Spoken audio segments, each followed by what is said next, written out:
हाँ, तो अपन हिंदी कर रहे थे आपकी, और हिंदी के अपन ने 7 से 12 चैप्टर कर लिए हैं, 1 से 6 आज पढ़ेंगे, तो ये ओवरऑल हिंदी कंप्लीट हो जाएगी। उसके बाद में जस्ट आज आपको कृतिका का भी वीडियो मिलेगा, उसमें 3 ही चैप्टर है, बहुत शानदार, वेरी इंपॉर्टेंट, वो भी सिलेक्टिव क्वेश्चन है, उनको जरूर पढ़ के जाना, क्योंकि हिंदी को हल्के में मत ले लेना। और जो मैं इंपॉर्टेंट क्वेश्चन आपको बता रहा हूँ, लगभग पेपर इन्हीं में से आना है, इसके हूबहू इसके आसपास ही घूमेगा, जो भी आएगा बस थोड़ी लैंग्वेज चेंज कर सकता है या फिर हूबहू आ जाए, सब कुछ इसी में से बनेगा। ठीक है, ध्यान से पढ़ना है, 1 से 6। आज का पहला क्वेश्चन है जो अपने पहले चैप्टर का है, गोपियों द्वारा उद्धव को भाग्यवान कहने में क्या व्यंग्य निहित है। मतलब गोपियों ने उद्धव को भाग्यवान क्यों कहा, इसमें क्या व्यंग्य, क्या कटाक्ष किया गया है। तो गोपियों द्वारा उद्धव को भाग्यवान कहने में यह व्यंग्य छिपा हुआ है कि गोपियां दिखावे के रूप में उनकी प्रशंसा कर रही हैं, किंतु व्यंग्य रूप में ये कहना चाहती है कि तुम बड़े अभाग्य हो जो तुम प्रेम का अनुभव ही नहीं कर सके और न ही किसी को अपना सके। तुमने प्रेम का आनंद ही नहीं जाना, इसलिए तुमसे बड़ा अभाग्य और कौन हो सकता है। क्योंकि आपको पता है कि गोपियां उस उद्धव को ऐसा कटाक्ष कर कह रही है, एक्चुअल में वो मतलब उसको भाग्यवान कह रही है, लेकिन एक्चुअल में वो उसकी क्या है, मतलब दिखावे के तौर पे प्रशंसा करिए सिर्फ। ठीक है ना, क्योंकि ये श्री कृष्ण के आप बिल्कुल पास में रहते हैं हमेशा, ये चीज है। जबकि ये जो गोपी हैं उनको पाना चाहती है। मर्यादा ने लही, इसके माध्यम से कौन सी मर्यादा न रहने की बात कही। मर्यादा न रहने का मतलब मर्यादा, कौन सी मर्यादा न रहने की बात कही गई है। तो मर्यादा ने लही के माध्यम से प्रेम की मर्यादा निभाने की बात कही जा रही है। मतलब गोपियां कह रही है आप प्रेम की मर्यादा निभाओ, आप प्रेम की अहमियत जानो। प्रेम की यही मर्यादा है कि प्रेमी और प्रेमिका दोनों ही अपनी अपनी ओर से प्रेम को निभाए और प्रेम की सच्ची भावना को समझे, क्योंकि प्रेम तो समर्पण का ही रूप होता है। मतलब कि इसमें समर्पण जरूरी है। समर्पण का मतलब क्या हुआ कि अगर पति कोई प्रेमी है, प्रेम दोनों आपस में समर्पण पर इतना एक दूसरे पर विश्वास करें तभी प्रेम हो सकता है। मतलब समर्पण तो करना पड़ेगा अपन को एक दूसरे के प्रति। ठीक है, लेकिन कृष्ण ने प्रेम निभाने की जगह गोपियों के लिए योग संदेश भेज दिया, जो एक छलावा था। उसी छलावे को गोपियों ने मर्यादा का उल्लंघन कहा है कि आपने जो हमें प्रेम संदेश भेजा है, आपको भी कुछ समर्पण करना चाहिए, कुछ त्याग करना चाहिए, प्रेम निभाना चाहिए। जबकि आप छलावे के तौर पर हमें सिर पे के संदेश भेज रहे हो कि मिलेंगे अपन, ऐसा। गोपियों ने उद्धव को बड़भागी क्यों बताया है। गोपियों ने उद्धव को बड़भागी इसलिए बताया है क्योंकि वे प्रेम बंधन से सर्वथा उसी प्रकार मुक्त रहे हैं जिस प्रकार कमल का पत्ता जल में रहने पर भी जल से प्रभावित नहीं होता। ठीक है ना, जल के साथ रहता है बट जल से कभी प्रभावित नहीं होता, मतलब कभी बदल नहीं सकता, कमल खिलता रहता है। वैसे ही प्रेम बंधन में मतलब वही कहने कि प्रेम बंधन से सर्वथा उसी प्रकार मुक्त रहे हैं, जैसे कि कमल का पत्ता जल में रहता है बट जल से कभी प्रेम नहीं किया। वैसे ये कह रहे हैं कि हम भी जो है उस पत्ते की तरह जो है सर्वथा उसी प्रकार मुक्त रहे हैं। ठीक है ना, प्रेम बंधन से मुक्त रहे, मतलब प्रेम बंधन नहीं हो पाया। उसी प्रकार उद्धव कृष्ण का साथ पाकर भी, उद्धव जो है कृष्ण के साथ में रहते हैं, फिर भी उनसे कोई प्रभावित नहीं हुए, अप्रभावित रहे, उन पर कोई फर्क नहीं पड़ा, ये कह रही है वो। गोपियों को उद्धव का संदेश पसंद क्यों नहीं आया। गोपियों को उद्धव का संदेश पसंद इसलिए नहीं आया कि क्योंकि वे कृष्ण के मधुर साकार रूप की उपासिका हैं। योग साधना तो श्री कृष्ण से वियोग कराने वाली और कष्ट साध्य है। कड़वी ककड़ी के समान वह उन्हें निराशा और कष्ट में भर रहा है, इसलिए वे उसे स्वीकार नहीं कर पा रही है। इसलिए वो, क्योंकि अब योग संदेश भेज दिया बस, ठीक है, तो ये तो एक कड़वी ककड़ी जैसा वाली बात हो गई है ना, कि नहीं हमें तो जो है कि उन कृष्ण के मधुर साकार मतलब एकदम साकार रूप चाहिए, न कि ये मैसेज या फिर लेटर वेटर। ठीक है ना, हमें खुद वो ही दिखने चाहिए। सूरदास जी ने, वो तो ठीक है, अगला चैप्टर सूरदास जी वाला है। तो सूरदास जी ने उद्धव एवं कमल पत्र में क्या समानता बताई है। तो उद्धव जी के व्यवहार को देखते हुए सूरदास जी ने उद्धव की तुलना जल में रहने वाले कमल के पत्तों से की है, कि जिस प्रकार जल में रहकर भी कमल के पत्ते जल से प्रभावित नहीं होते हैं, जल को स्वयं टिकने नहीं देते, उसी प्रकार उद्धव कृष्ण का साथ पाकर भी उनके प्रेम से दूर है, प्रभावित है। अपना वही फर्स्ट चैप्टर चल रहा है। ठीक है, फर्स्ट चैप्टर में ये है। गोपियों ने राजधर्म किसे कहा और क्यों। तो गोपियों ने राजधर्म राजा के धर्म को कहा है, कि राजा का धर्म राजधर्म होता है, राजा का धर्म प्रजा की रक्षा करना होता है। अतः कृष्ण रूपी राजा को अपना योग संदेश वापस लेकर प्रजा रूपी गोपियों को दर्शन देकर उनकी रक्षा करनी चाहिए। जबरदस्त व्यंग्य किया गया है। देखो कि राजा जो होता है, एक राजा सामने जो प्रजा होती है, प्रजा मतलब जनता, उसकी रक्षा करना उसका धर्म होता है। वैसे ये कह रहे हैं कि जो श्री कृष्ण राजा हैं और ये गोपियां एक तरीके से प्रजा है, इनको साकार दर्शन देके, न कि योग संदेश भेज के, मैसेज भेजने का काम नहीं चलेगा। साकार रूप के आगे आए दर्शन दें ताकि उनकी रक्षा हो। गोपियों ने अपनी तुलना किससे की और क्यों? ये वेरी इंपॉर्टेंट क्वेश्चन है, सारे एक से बड़े एक है। तो गोपियों ने अपनी तुलना गुड़ से चिपकी रहने वाली चींटियों से की है कि जो गुड़ के प्रति आसक्त होकर उसे लिपट जाती हैं और उसी में लिपट कर अपने जीवन का अंत कर लेती है। वो चिपक तो जाती है, बाद में निकल नहीं पाती, छूट नहीं पाती, उनकी लाइफ उसी गुड़ में ही नष्ट हो जाती है। वैसे ये कह रहे हैं कि हम भी जो है, गोपियां भी कह रही हैं, हम कृष्ण भक्ति में इतना लीन हो गई हैं कि अब हम इनसे दूर नहीं जा सकती। मन की मन ही मांझ रही, गोपियों ने ऐसा क्यों कहा? या फिर यही क्वेश्चन ऐसा आ जाए कि मन की मन ही मांझ रही, गोपियों की मन की इच्छा उनके मन में ही क्यों रह गई? तो यह है कि गोपियों ने मन में सोचा था कि प्रिय कृष्ण स्वयं हमसे मिलने आएंगे तो हम अपनी विरह वेदना की गाथा उन्हें सुनाएंगे, लेकिन स्वयं ने आकर उन्होंने योग संदेश भेज दिया, इसलिए हमारे तो मन की मन में रह गया, मिल नहीं पाए। Very easy. अगला, गोपियों द्वारा हमारे हरी हारिल की लकड़ी, है ना, गोपियों द्वारा हमारे हरी हारिल की लकड़ी कहने का क्या तात्पर्य है? तो हारिल एक पक्षी है, ठीक है। हारिल पक्षी अपने पंजों में रात दिन लकड़ी के टुकड़े को थामे रखता है। आपको पता है हारिल लकड़ी हमेशा एक छोटी सी लकड़ी होती है, ऐसे अपने पंजों बांधे रखता है वो, ठीक है। उसी प्रकार गोपियां भी कृष्ण को रात दिन स्मरण करती रहती है। गोपियां हारिल पक्षी के समान कृष्ण प्रेम को न तो भूलती है और न ही कृष्ण के बारे में कुछ उल्टा सीधा सुनती है। वे लगातार कृष्ण का स्मरण करती है, याद करती रहती हैं। इसी समानांतर आधार पर वे कृष्ण को हारिल लकड़ी बताती है कि वो भी कृष्ण जो है हमारे लिए एक हारिल लकड़ी है। जैसे हारिल पक्षी लकड़ी को नहीं छोड़ सकता, वैसे ही हम श्री कृष्ण को भी नहीं छोड़ सकते, ठीक है। दोहा नामक छंद के लक्षण लिखिए। तो दोहा छंद में 4 चरण होते हैं। पहले और तीसरे चरण में 13 मात्राएं, वेरी इंपॉर्टेंट है, 13 मात्राएं। दूसरे और चौथे चरण में 11 मात्राएं होती है। चरण के अंत में यति होती है। इसके पहले और तीसरे चरणों के आदि में जगण नहीं होना चाहिए। दूसरे व चौथे चरण के अंत में एक लघु वश अवश्य होना चाहिए। सिलेक्टेड क्वेश्चन है, इसको सीधा रट मार देना, वेरी इंपॉर्टेंट है। ऐसे क्वेश्चन आ जाते हैं कि दोहा क्या होता है। हालांकि हिंदी साहित्य का पार्ट है, लेकिन आपको याद जरूर करना है कि दोहे में कितने छंद होते हैं। दोहा छंद में 4 चरण होते हैं। चारों चरण को आपको अलग अलग बताना है कि पहले और तीसरे चरण में 13 मात्राएं होती है। दूसरे और चौथे चरण में 11 मात्राएं होती है। और जो लास्ट चरण अंत में यति होती है, ठीक है ना, यति से मात्रा नहीं होती। और इसके पहले तीसरे चरणों के आदि में जगण नहीं होना चाहिए। और दूसरे व चौथे चरण के अंत में एक लघु अवश्य होना चाहिए। लघु मतलब छोटा अंतराल, छोटा, लघु मतलब छोटा होता है, वो अवश्य होना चाहिए। अगला, राम लक्ष्मण परशुराम संवाद पाठ में क्या संदेश दिया गया है? देखो, इस पाठ में ये संदेश दिया गया है कि बिना सोचे समझे कभी भी किसी पर क्रोध नहीं करना चाहिए, ठीक है। इससे समस्या सुलझने की बजाय उलझती है। पहले आप सोचो, धैर्य रखो, क्या पता आपने बात को समझा ही नहीं, आप ऐसे ही आग बबूले हो गए। थोड़ा सा आग बबूली मत हो, थोड़ा गुस्सा मत करो, पहले समझो, क्या पता बात बिना गुस्सा करे बैठ जाए। क्योंकि आजकल क्या होता है कि सारे भगत सिंह टाइप के लोग हैं, आप गुस्सा करोगे तो वो भी गुस्सा करेगा, बात सुलझने की बजाय उलझ जाएगी, ठीक है। ये संदेश हमें परशुराम के व्यवहार से ही नहीं बल्कि लक्ष्मण की उग्रता से भी मिलता है, ठीक है। क्योंकि लक्ष्मण भी गुस्सा करते हैं, परशुराम भी गुस्सा करते हैं। तो वो अपन को हमेशा जो है एक चीज है कि क्रोध नहीं करना चाहिए, शांति के साथ में काम लेना चाहिए। राम लक्ष्मण परशुराम संवाद में राम के किस स्वभाव की प्रशंसा व्यक्त हुई है? श्री राम स्वभाव से शांत व एवं विनयी प्रवृत्ति के थे। परशुराम के पूछने पर कि धनुष किसने तोड़ा, तो वे परशुराम को नाथ कहकर तथा स्वयं को दास कहकर ही अपने विनयी स्वभाव, विनय मतलब बड़े सॉफ्ट की, मैं तो आपका दास हूं, ठीक है। दास का मतलब मैं आपका शिष्य हूं, गुलाम हूं, स्वभाव का परिचय देते हैं। परशुराम की ललकार पर श्री राम शांत रहे और केवल अनुनय विनय ही करते, अनुनय मतलब अंतर ध्यान करते रहे। अपने मधुर वचनों से उनकी क्रोधाग्नि को शांत करने का प्रयास करते रहे। क्योंकि परशुराम गुस्सा कर रहे थे, तो ये उनको शांत करने में लगे हुए थे। कैसे ही बातें समझा बेला फुसला के। इससे यही पता चलता है कि राम शांत, मधुर एवं विनम्र स्वभाव के थे। अपने से बड़ों, गुरुजनों का, मुनियों का, ब्राह्मणों का तथा समस्त सभाजनों का आदर सम्मान करने वाले राम थे, ठीक है ना। ये श्री राम जी के बारे में है। अगला, जयशंकर प्रसाद का मुझे इंपॉर्टेंट लग रहा है भाई, जीवन परिचय, तो इसको भी अपन देख लेंगे। हालांकि जीवन परिचय का अलग से एक वीडियो बना रखा है, ये भी देख लेना। जयशंकर प्रसाद का जीवन एवं कृतित्व परिचय संक्षेप में लिखिए। तो छायावादी कवि है, पहली बात तो ये।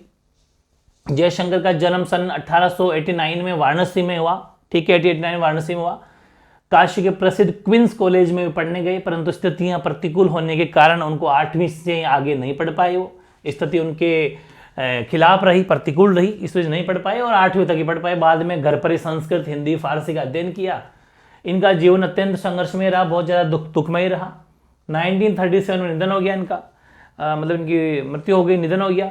इन्होंने नाटक, कहानी, उपन्यास, आलोचना, कविता आदि विधाओं पर लिखा भी है। प्रसाद का साहित्य जीवन की कोमलता, माधुर्य, शक्ति और ओज का साहित्य माना जाता है। छायावादी कविता की अतिशय काल्पनिकता, सौंदर्य का सूक्ष्म चित्रण, प्रकृति प्रेम, देश प्रेम, इन सब पर ये अपनी जो मतलब कविताएं लिखते थे। इतिहास और दर्शन में उनकी गहरी रुचि थी, हिस्ट्री और फिलोसॉफी में इनकी गहरी रुचि थी, जो उनके साहित्य में स्पष्ट दिखाई देती है। और ये सबसे, ये लाइन मत भूल जाना, वेरी इंपॉर्टेंट है ये वेरी इंपॉर्टेंट है। ये इनका महत्वपूर्ण भाई काव्य है ये कामायनी। कामायनी इनकी महत्वपूर्ण, या कालजयी, कालजयी मतलब कालजयी की कोर है, बिल्कुल इंपॉर्टेंट है, कालजयी करती है। ये जयशंकर प्रसाद रट लेना, क्योंकि इनके बारे में याद ही करना पड़ता है। कोई एक आधी बीच में लाइन छूट भी जाएगी तो कोई फर्क नहीं पड़ेगा, ये अपन को ध्यान रखना है। जन्म की डेट याद रही तो लिख देना, वरना भूल जाओ तो गलत डेट मत लिखना, क्योंकि वो साफ दिखेगी फिर वहां। एक ये है, ये भी काफी इंपॉर्टेंट, आत्मकथ्य। इस कविता का मूल भाव मतलब क्या है, वो मूल भाव, या मूल भाव का मतलब इसका मेन मीनिंग क्या है, क्या संदेश है, मैसेज देना चाहती है। आत्मकथ्य, तो आत्मकथ्य कविता छायावादी कवि जयशंकर प्रसाद द्वारा रचित है। ये लाइन आपको जरूर लिखनी है। तो यहां से 1 मार्क एमसीक्यू भी तैयार हो गया।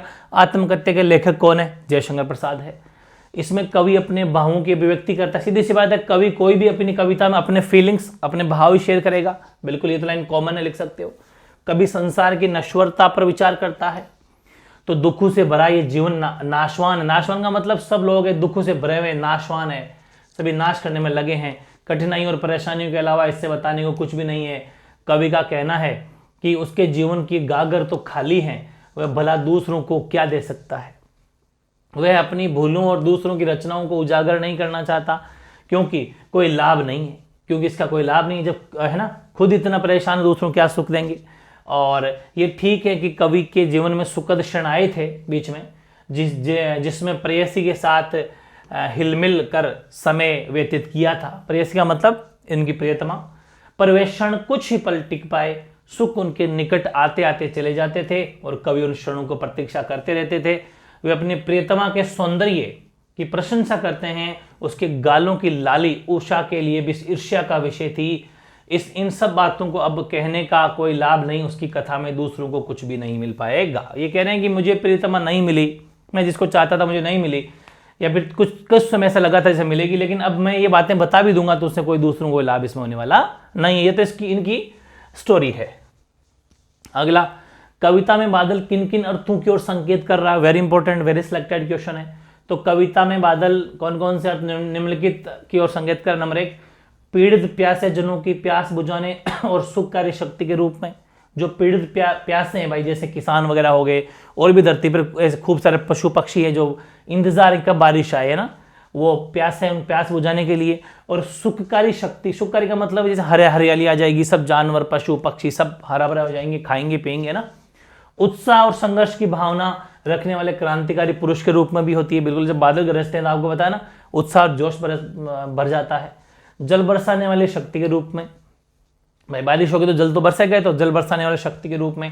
समाज को नवजीवन की प्रेरणा देने वाले कवि के रूप में जो है बादल को दिखाया गया है। अट नहीं रही है, कविता के आधार पर फाल्गुन ऋतु के सौंदर्य को संक्षेप में लिखो। अट नहीं रही है, तो कविता की आंख फाल्गुन की सुंदरता से इसलिए नहीं हट रही। अट का मतलब है हटना। तो अब सीधी सी बात है कि फाल्गुन है, आप यहां पर फाल्गुन लिख देना ना, फाल्गुन या फाल्गुन एक ही बात है।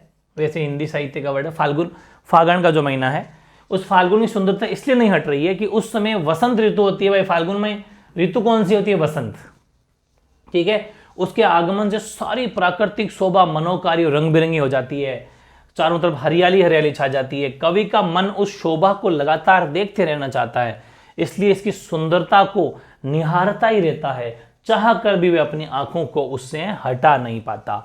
ये चीज मतलब हट नहीं रही, इतनी प्यारी सुंदरता है भाई। जैसे अपन इन दिनों में, जैसे अभी फागुन, अगले महीने फागुन आएगा तो उसमें हरियाली है, अभी जैसे गेहूं है, हर तरह की फसल है, सरसों के भी अच्छे अच्छे फूल आ रखे हैं, मतलब बहुत एकदम बहुत ही शानदार वसंत ऋतु अच्छी लगती है। तो इसलिए उनकी नज़र उस प्राकृतिक सौंदर्य से, नेचुरल ब्यूटी से हट नहीं रही है। अगला क्या है, अट नहीं रही है कविता का मूल भाव क्या है? तो अट नहीं रही है कविता में फागुन की मस्ती भरी प्राकृतिक सुषमा एवं उल्लास का वर्णन किया गया है।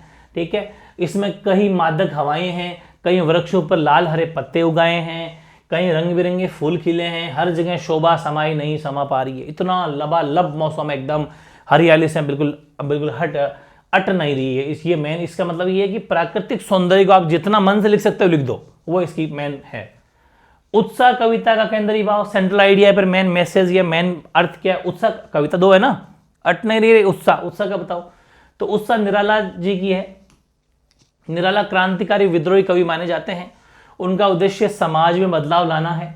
बादलों के गरजने बरसने का प्रतीक क्रांति को माना है उन्होंने, और बदलाव व विद्रोह करना माना है। मतलब जब बादल बरसते हैं, गरजते हैं, तो इन्होंने, निराला जी ने कहा कि ये एक क्रांति का प्रतीक है, रेवोल्यूशन का सिंबल है, चेंज, बदलाव का और विद्रोह करना है ये। ठीक है ना, कि बस उठो जागो।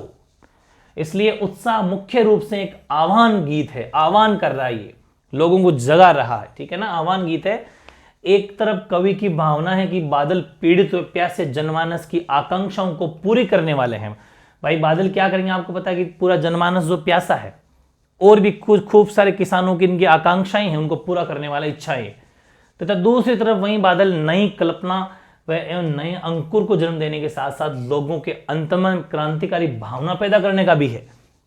क्योंकि बादल जब गरजते हैं, दहाड़ते हैं, तो ऐसा लगता है जोश आ जाता है। ठीक है ना, तो वो भी है कि अगर कहीं पर भी गलत हो रहा हो तो जो क्रांतिकारी लोग हैं, जो रिवोल्यूशन करने वाले लोग, उनको भी जगाने का काम हो रहा है। यह इस उत्साह का मेन मीनिंग है। बच्चे की दंतुरित मुस्कान का कवि के मन पर क्या प्रभाव पड़ा? तो बच्चे की दंतुरित मुस्कान का कवि के मन पर यह प्रभाव पड़ता है कि उसे देखकर प्रसन्न हो उठता है, उसका उदास मन सुंदर कल्पनाओं में डूब जाता है। उसे लगता है कि मानो उसकी झोंपड़ी में कमल फूल खिल उठे हो, मानो पत्थर जैसे दिल में प्यार की धारा उमड़ पड़ी हो, बांस और बबुल के पेड़ जैसे निरस जीवन में प्रफुल्लता और कोमलता रूपी शेफालिका के फूल झड़ने लगे। जैसे बबुल और ये क्या नाम है इसका, बांस का पेड़ कितना कठोर होता है, लेकिन अगर शेफालिका कमल का फूल अगर वहां पर खिलने लग जाए, वो जो कि बहुत सॉफ्ट होता है, इतना बदलाव हो गया बच्चे की दंतुरित मुस्कान देख के। ठीक है, यह दंतुरित मुस्कान कविता में कवि ने क्या संदेश देना, क्या चाहा, इसका हर कविता का संदेश पक्का कहीं ना कहीं आएगा। यह दंतुरित मुस्कान शिशु सौंदर्य, मतलब बच्चे की सुंदरता के प्रभाव को व्यक्त करने वाली कविता है। कवि कहता है कि नए नए शिशु की मनमोहक छवि में मनुष्य को प्रभावित करने की असीम शक्ति होती है। देखा होगा आपने, छोटा बच्चा हर किसी को हंसा देता है। वो छोटा इतना प्यारा होता है ना, हर किसी को प्यारा लगता है, छोटा क्यूट लगता है। तो ये कहना है कि छोटा बच्चा जो होता है, जो शिशु है, उसकी मनमोहक छवि है ना, मनुष्य को प्रभावित कर देती है। ठीक है, इसमें प्रभावित करने की बड़ी शक्ति होती है, असीम शक्ति होती है। इस छवि में ही जीवन का संदेश समाया हुआ रहता है कि नन्हा सा शिशु अपने नए दांतों के साथ प्रसन्न होकर मुस्कुराता है तो जैसे मुर्दे में भी जान आ जाती है, कठोर से कठोर मन भी पिघल जाते हैं शिशु की इस निर्दोष मुस्कान में, क्योंकि उसे कुछ नहीं पता। बच्चा थोड़ी जानता है वो हंस रहा है, कौन दुश्मन है कौन क्या, वो कुछ नहीं जानता, एकदम मस्त तरीके से हंसता है। तो इस निर्दोष मुस्कान में उसकी क्या दोष है? वो तो अपने दिल से, अंदर से खुशी इसलिए हंस रहा है। अद्भुत शक्ति समाई रहती है। यही संदेश इस कविता में है कि हमें हमेशा हंसते रहना चाहिए, मुस्कुराते रहना चाहिए और आगे बढ़ते रहना चाहिए। अब ये चीज और है, मेन वैसे तो वही है कि ये दंतुरित मुस्कान कविता का केंद्रीय भाव क्या है, या फिर दंतुरित मुस्कान कविता का मूल भाव अपने शब्दों में लिखो। ठीक है, तो ये दंतुरित मुस्कान कविता नागार्जुन द्वारा लिखी हुई है। इसमें कवि ने बच्चे की मुस्कान का बड़ा ही मनमोहक वर्णन किया है, डिस्क्राइब किया है।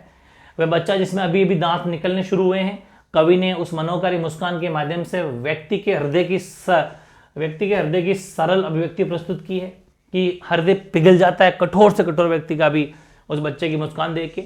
बच्चे की मुस्कान में इतनी शक्ति होती है कि पाषाण मतलब पत्थर जैसा दिल भी पिघल जाता है, उसको जल बना देता है। इसमें कवि ने बच्चे की मां को भी धन्यवाद दिया है कि वह पिता का परिचय करवाती है। क्योंकि कोई भी, आप भी कहीं जाते हो, मैं हमेशा कहता भी रहता हूं कि आप भी कहीं जाते हो तो अगले को आपने क्या मैसेज दिया, आपने कैसे अगले बड़ों के सामने ट्रीट हुए, कैसा आपने उनके साथ बातचीत करी, उससे आपके माता पिता का पता चलता है कि ये बच्चे कहाँ से आ रहे हैं। मतलब एक अच्छे संस्कार दिए हुए बच्चे हैं, ठीक है ना। मैं भी कभी कभी कहता हूँ, खूब सारे बच्चे एक आधा होता है ऐसा जो कमेंट वगैरह करने की कोशिश करता है, तो उसको मैं कुछ नहीं कहता, मैं ये कहता हूँ कोई बात नहीं बेटा, तेरी गलती नहीं है, तेरी गलती नहीं है, ये तेरे संस्कारों की कमी है, तेरे संस्कारों की गलती है, ठीक है। और वो संस्कार कहाँ जाएंगे सीधे, तो मतलब हमेशा अच्छे बनो ताकि माँ बाप जिन्होंने जन्म दिया उनके ऊपर तो कोई आंच ना आए, ठीक है, उनको घर बैठे याद नहीं करना पड़े, ये हमेशा ध्यान रखें। पिता प्रवास पर गए होने के कारण प्रथम बार बच्चे को देखते हैं, इस कारण मां द्वारा किए गए कार्यों को कवि धन्य बताते हैं, ठीक है ना, वेरी इंपॉर्टेंट। अगला, फसल कविता के माध्यम से कवि क्या संदेश करना चाहते हैं, तो फसल कविता के माध्यम से कवि ने किसानों के परिश्रम एवं, देखो ये जो मैंने जितनी भी कविता का मेन कविता की कविता ही लिख दी, अर्थ लिख दिया पूरा, तो कहीं से भी क्वेश्चन बनेगा तो आंसर इसी में से चेपना है, ये तरीका जाना चाहिए आप में। फसल कविता के माध्यम से कवि ने किसानों के परिश्रम एवं प्रकृति की महानता का गुणगान किया है। उनके अनुसार फसल पैदा करना किसी एक अकेले व्यक्ति के बस की बात नहीं है, यह सबके सहयोग का ही प्रतिफल होता है। इसमें प्रकृति और मनुष्य दोनों का तालमेल होता है। बीज को अंकुरित होने के लिए धूप, वायु, जल, मिट्टी और मनुष्य के कठोर परिश्रम की आवश्यकता होती है, ध्यान रखना ना, जब जाकर फसल पैदा होती है। इसे पैदा करने में सबके सम्मिलित योगदान। आप बताओ कि फसल जो पैदा होती है इसमें बीज भी होता है, वायु भी है, जल भी है, धूप भी है, सब हवाएं हैं, इंसान सब लेबर भी है, काम तो एक जना थोड़ी पैदा कर सकता, नहीं अकेला नहीं कर सकता, इन सब की जरूरत है, ठीक है ना। सम्मिलित रूप से फसल की तैयारी होती है। तो कवि ने कविता में यही भाव प्रस्तुत किया कि हमें हमेशा सम्मिलित रूप से ऐसे मिलजुल के रहना चाहिए, जिस वजह से देख लो ये भी एक फसल कविता से हमें संदेश मिलता है।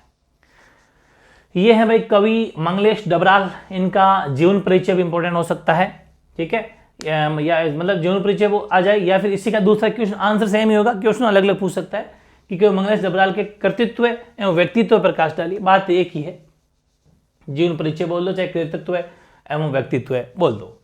कवि मंगलेश डबराल का जन्म सन 1948 में टिहरी गढ़वाल उत्तरांचल के काफलपानी गांव में हुआ, ठीक है, थोड़े से डिफरेंट फैक्ट याद कर लेना। उनकी शिक्षा दीक्षा देहरादून में हुई। दिल्ली आकर उन्होंने अनेक समाचार पत्रों में इन्होंने संपादन, एडिटर, जो भाई न्यूज़पेपर होते हैं ना, समाचार पत्र न्यूज़पेपर, उसमें एडिटिंग का काम किया, संपादक का मतलब एडिटर। भोपाल के भारत भवन से प्रकाशित, ये मत भूल जाना, वेरी इंपॉर्टेंट है, पूर्वग्रह, इलाहाबाद और लखनऊ से प्रकाशित अमृत प्रभाव में सहायक संपादक का काम किया। ऐसे क्वेश्चन आ जाते हैं कि जो इलाहाबाद और लखनऊ से प्रकाशित होता था अमृत प्रभाव, ये देखो इलाहाबाद और लखनऊ इन दोनों से प्रकाशित होता था एक समाचार पत्र अमृत प्रभात, इसमें सहायक संपादक का कार्य किया। और एक पूर्वग्रह ये भोपाल के भारत भवन से प्रकाशित होता था, या इतना सा कर लो भोपाल मध्य प्रदेश, वहां से पूर्वग्रह जो है ये निकलता था, इसका भी ये इन्होंने संपादन किया। जनसत्ता, सहारा समय आदि में भी कुछ समय तक इन्होंने कार्य संभाला। मंगलेश की कविताओं में सामंती बोध एवं पूंजीवादी छद्म दोनों प्रकार का प्रतिकार है। उनका कविता सौंदर्य बोध सूक्ष्म और पारदर्शी है। उन्होंने पहाड़ पर लालटेन, घर का रास्ता, हम जो देखते हैं, आवाज भी एक जगह है, जैसे काव्य संग्रह भी लिखे। आजकल वे नेशनल बुक ट्रस्ट से जुड़े हुए। तो देखो इनकी कुछ काव्य रचनाएं भी हैं, भाई कोई भी कवि होगा तो काव्य तो लिखेगा ही। तो 2-3 में अगर आपको याद रह जाते हैं कि घर का रास्ता, पहाड़ पर लालटेन, आवाज की एक जगह, तो भी काफी मतलब इफेक्टिव आपका आंसर बन जाता है। तो ज्यादा नहीं तो 2-3 तो याद रखनी है। संगीतकार का मुख्य धर्म क्या है?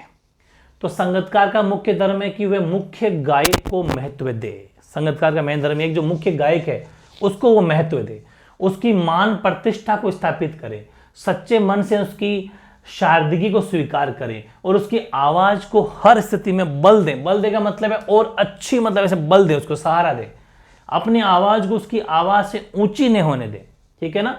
यहां तक हो गया अपना। फिर अगला क्वेश्चन है भाई अपना, यहां से अलग क्वेश्चन आपका आ गया है। ये वाला जो प्रश्न है ना, ये वाला प्रश्न ये आपका अलग है। यहां से ये प्रश्न अलग है। यहां से लेके कि प्रश्न, आप अपने जीवन में मुख्य गायक की भूमिका निभाना पसंद करेंगे या फिर, यही कैसा है, संगीतकार की या फिर संगीतकार की? तर्क सहित उत्तर दीजिए। यहां तक तो प्रश्न है भाई, थोड़ा सा ये टाइपिंग एरर रह गया है तो ये अपन को कर लेना है। ये क्वेश्चन एक तो ये है और यही अगला वाला भाई यहां तक क्वेश्चन है। यहां फिर अपना आंसर शुरू हो जाता है, यहां से उत्तर, ठीक है। आपको नीचे शुरू करना है कि मनुष्य स्वभाव से ही महत्वाकांक्षी होता है। अच्छा क्वेश्चन समझ में आ गया। ये आपसे पूछ रहा है कि आप अपने जीवन में मुख्य गायक की भूमिका निभाना पसंद करेंगे या फिर संगीतकार की, या फिर तर्क सहित आंसर देना है आपको। अच्छे क्वेश्चन है, ऐसे सोचने वाले क्वेश्चन बच्चों से पूछ लिए जाते हैं। तो उत्तर है कि मनुष्य स्वभाव से महत्वाकांक्षी तो अपन होते हैं, महत्वाकांक्षी जानने के इच्छुक होते हैं, ये भी करूं वो भी जानूं वो भी जानूं, ठीक है। इस दृष्टि से मैं मनुष्य गायक की भूमिका निभाना पसंद करूंगा, सीधी सी बात है, गायक बनूंगा, क्योंकि वैल्यू ज्यादा गायक की होती है, गायक को पसंद करते हैं। और मैं भी चाहता हूं कि मेरा भी नाम हो, हर कोई महत्वाकांक्षी होता है ऐसे, तो ये पसंद करूंगा इसे। जहां प्रतिभा प्रदर्शन और स्वर साधना का अवसर मिलेगा, वहीं धन सम्मान और यश की भी प्राप्ति होगी, ठीक है ना। ये चीजें हैं, तो ये भी ऐसा क्वेश्चन आपसे आ सकता है, आपके विचार जाने जा सकते हैं। और फिर देखो अगला क्वेश्चन क्या है। ये अगला क्वेश्चन है कि संगीतकार कविता के माध्यम से कवि ने किन लोगों पर प्रकाश डाला है। तो संगीतकार कविता मुख्य गायक के साथ गाने वाले, साथ देने वाले, शिष्य परंपरा निभाने वाले और उस छोटे गायक पर लिखी है जो अपनी कमजोर, पतली व कांपती आवाज में मुख्य गायक का साथ देकर अपने धर्म का निर्वहन करता है। मनुष्यता और मानवीयता, ह्यूमैनिटी के मार्ग पर चलता है।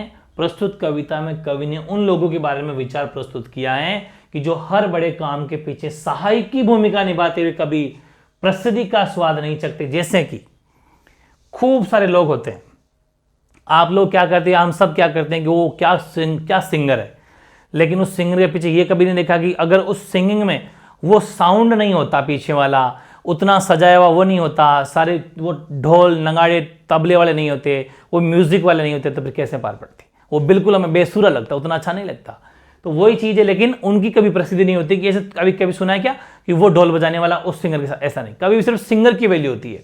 लेकिन एक्चुअल में हमें यह भी समझना चाहिए कि ये जो सुर का साथ दे रहे हैं धीरे धीरे गा के पास में, इन्होंने कभी प्रसिद्धि का मतलब फेमस होने का कभी स्वाद नहीं चखा, लेकिन साथ वैसे ही देते रहे जिंदगी भर, क्योंकि संगीतकार भी मुख्य गायक की आवाज, हौसला, उत्साह, प्रेरणा को बिखेरने वे कमजोर पड़ने नहीं देता, वो है असली संगीतकार, ठीक है। मतलब संगीतकार का मतलब हो गया हेल्प करने वाला, हर घड़ी में मदद करने वाला, ठीक है। तो भाई ये था सेशन, कैसा लगा जरूर कमेंट करना। बहुत सिलेक्टिव क्वेश्चन है, इतने तो आपको करने ही करने, फिर कोई टाइम रह जाए तो फिर आप कुछ कर सकते हो। ध्यान रखें, ठीक है ना, बहुत इंपॉर्टेंट सेशन है। दोनों सेशन अपने कंप्लीट हो गए। अब आपको आज ही एक सेशन और मिलेगा जो कृतिका जो बुक है आपकी, उसके 3 चैप्टर है, बस पूरी हिंदी पूरी कंप्लीट हो जाएगी। फिर आपके गद्य वद्य और ले लूंगा, गद्यांश में, पद्यांश में, और जो भी कैसे क्वेश्चन आ रहे हैं वो सब ले लेंगे, कोई चिंता वाली बात नहीं। पढ़ते जाओ, फिर अपन लगाएंगे इंग्लिश का नंबर, ठीक है ना।